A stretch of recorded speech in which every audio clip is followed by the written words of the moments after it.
Ladies and gentlemen, are you having trouble bringing change into your business? Are you getting pushback from your employees or have bosses that just don't understand that change is necessary? Well, I've got a solution for you with value stream mapping. We're going to break down what that is into 4 easy steps so you can implement it into your business. Hi guys, if we're meeting for the first time, my name is Donovan. I'm a supply chain professional with over 10 years experience. I've worked for large customers doing supply chain planning, inventory planning for customers like Apple, and I've even set up my own fulfillment center for e-commerce, doing over 10,000 orders a month. So if you're joining for the first time, consider subscribing. We have a Facebook group that you can go ahead and get into. We have discussions there, and our lessons will be posted there each week. Our streams will come live from Singapore, just like this one. And if you're joining from the US, you can see on the West Coast at 6 p.m. and on the East Coast at 9 p.m. If you could go and do me a favor and share this out, I'm doing that now on my social media, and we'll go ahead and get more people involved. Change doesn't happen alone, guys, so go ahead and get everybody involved in your business. Alright, so let's get started. Value stream mapping. I just want to remind everybody of the lesson last week. We talked about that you don't need to take everything exactly as I propose. Robert Cole, here in Managing Quality Fads, over 20 years of experience doing quality improvement, says effective imitation turns out not to be imitation at all, but a process of creative borrowing and adaptation.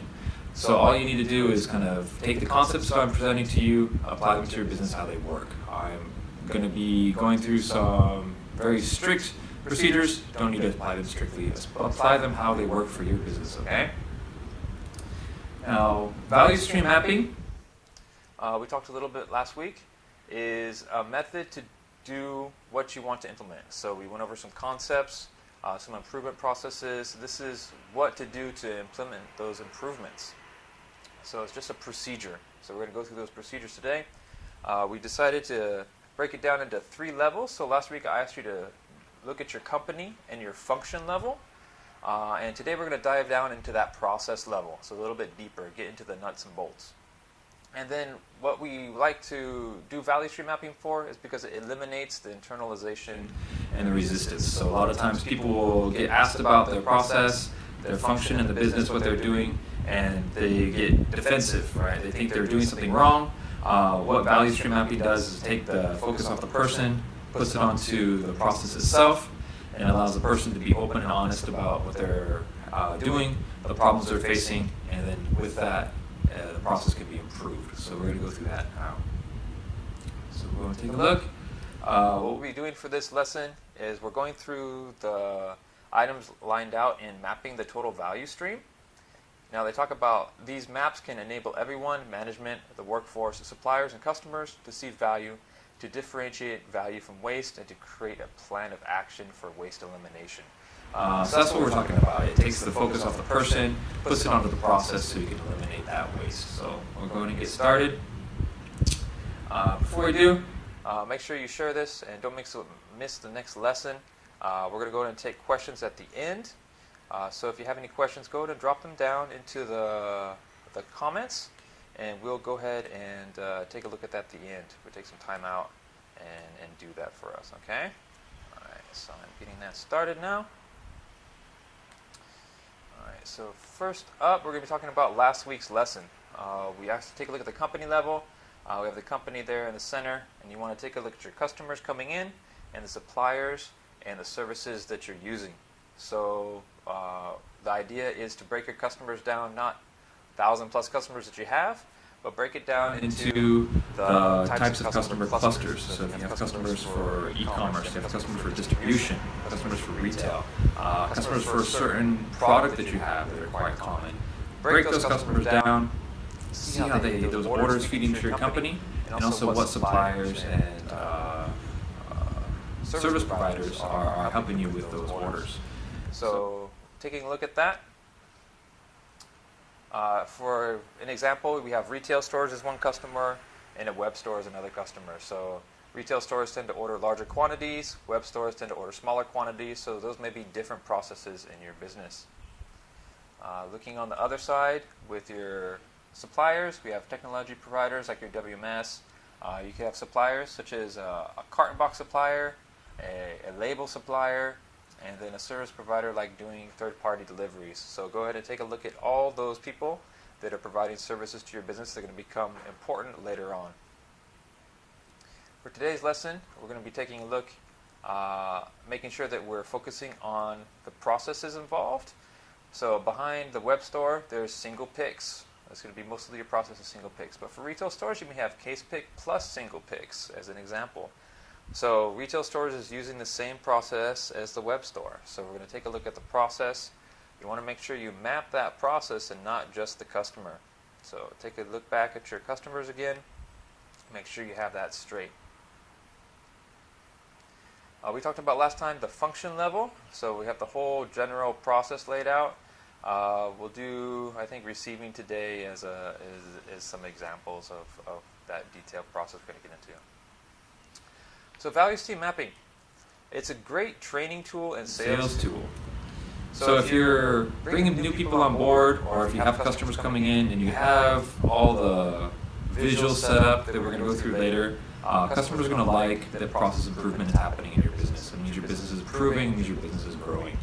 And it's a great training tool for new employees coming in. If they're brand new, they don't really have an idea of what your business is like, what you guys do, they can see each step laid out, they can internalize it very easily and get on board that much more quickly. So it's a great tool to use for multiple things, not just bringing process. It's going to be team-based, so definitely gather a team. If you have a larger business, make sure it's cross-functional. If you're a sole proprietor, then you hopefully should know, but definitely get some feedback from your suppliers and your customers on where your strengths and weaknesses are. And the suggestion is to start from the end and work towards the beginning. So you're going to have the process laid out with your process flow. When you get into the details, when you're actually doing the walk, you're going to want to start at the end. So say you're running a warehouse, the entire process will end up with shipping, so begin in the shipping department. See what the process is to get it ready to go out the door. Once you're done with shipping, find out where it came from. Did it come from packing department? So then you follow the process back to packing. Map that process. So the idea is to take it a bit out of order so there's no assumptions made about the process that you're mapping, okay? Now the breakdown is similar to flow charting. So you're going to have a box with your process name, and there's going to be an arrow. So we'll see a larger example later, but just to get the basics, we'll have this. Also operators, so people that are supposed to be working on that process, you're going to document how many are working there. Outside that box, we're going to talk about how many inventory are completed, whether it's stored at that process or at the next process. See how many units are waiting for the next process. It's going to be very important. Also the distance traveled. So if there's a walking time or distance between one process and the next process, like you're going from receiving, from unloading to receiving, you have to walk across the dock, take a measurement of the loading, walking time. It's going to give some insights into where you can possibly improve that process. Below that, we're going to talk about a few factors. There's 4 factors that you want to kind of take a look at if they apply to your business. The first is cycle time. So cycle time is the amount of time it takes a person from finishing one good unit to completing the next good unit. So for a warehouse example, it would be a packer starting packing one order to finishing packing one order, starting the next order. That's going to be one cycle. So we want to measure how many seconds, how many minutes it takes the person to finish that one parcel, begin the next parcel. So do that throughout the process. At each process, see that cycle time. Very important. The next one we want to talk about is changeover. So changeover happens a lot more in manufacturing rather than warehousing.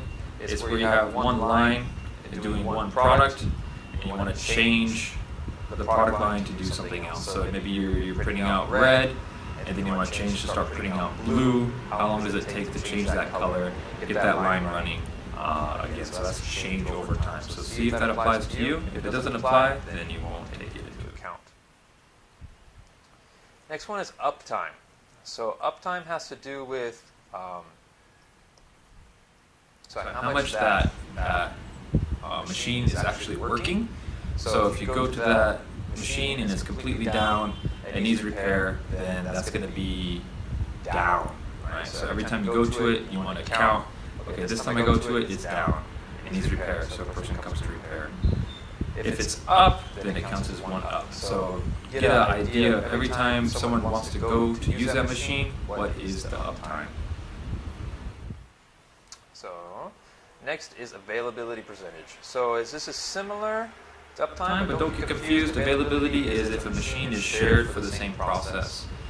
So if you're doing packing, you have some, like a shrink wrap machine, you get receiving items in, you want to bundle them together in that shrink wrap machine, but you also sometimes use that machine for bundling for going to retail. So you have a receiving process that needs the shrink wrap machine, and you have an outbound process that needs a shrink wrap machine.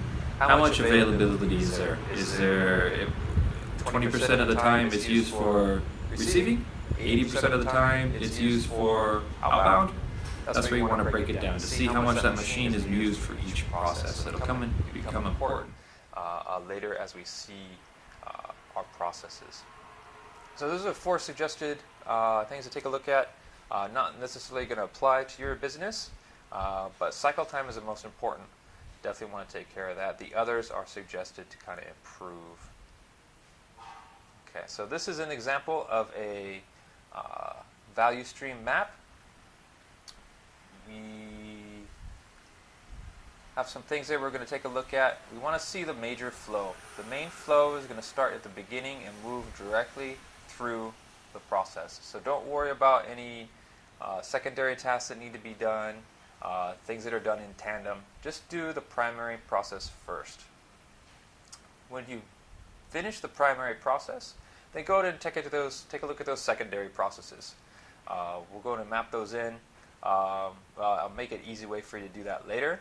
You don't have to map out the full process here all together first. So the secondary process when done. Now when considering inventory, you want to take a look at the inventory that's occurring at each process. So this first process has 328 units. It's completed receiving. It's going on to the next task. Now each task is going to have a bundled group of inventory. So you can break that down however works for you. So each task will bundle the inventory that's waiting for the next process. Now note here, as I discussed, we have cycle time as the most important. It's at every process, but this particular process has availability for that process. So it applies to this process that sometimes it's not 100% available for this process. Okay, so just a summary. These are our 4 major steps. You want to stop at each process. So take the time, write it down. What I suggest is actually taking a post-it note or an index card and just writing that process. So like your labeling process, note the different things, the operators, the cycle time, the uptime, the number of units. Go ahead and put those all together as you go through for every process. It makes it a bit easy. And then later you can put them all on the board and then make your nice little map with technology. So you don't need to do the technology first. Do it with something that's writable, piece of paper, a post-it note, index card. That's really going to help you out get everything down. The main thing, focus on your process, get your cycle time, get your number of units, and you'll be good to go and improving your processes. So we're going to leave it there for now. You've got a lot of homework to do. Go through all of your processes, especially the one that's giving you the most trouble. Get those 4 major things that we'll talk about here. Each process, the number of operators you have, the cycle time. So the cycle time from making one good unit to starting the next good unit, and then the inventory that's waiting to be completed. So those are the 4 major steps to make it nice and easy for you to complete the value stream map. Do it at each process, get the operators, get the time it takes, and then number of units waiting. So that's it, guys. Go ahead and get it out, get it done. We made it nice and easy for you. If you have any questions, go ahead and post them below. We're going to take questions after this, so stick around for that. The next week's live stream will get into the details of how to recognize where your operations need improvement. So go ahead and schedule that on your calendars. 10 a.m. live from Singapore, same time at 6 p.m. and 9 p.m. Depending on if you're the West Coast or the East Coast in the USA. And then the next lesson will be posted same place as this, the My House to Warehouse Training Academy. Go ahead and join that group to answer any questions. So thank you so much for joining. Go to stick around. We'll go ahead and take questions next. All right, so take a 15-second break. I'm going to go ahead and take a look at what we have.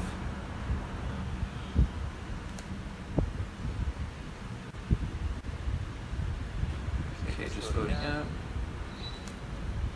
Okay, looks like we don't have questions today. Thanks guys for showing up. I'll see you next week.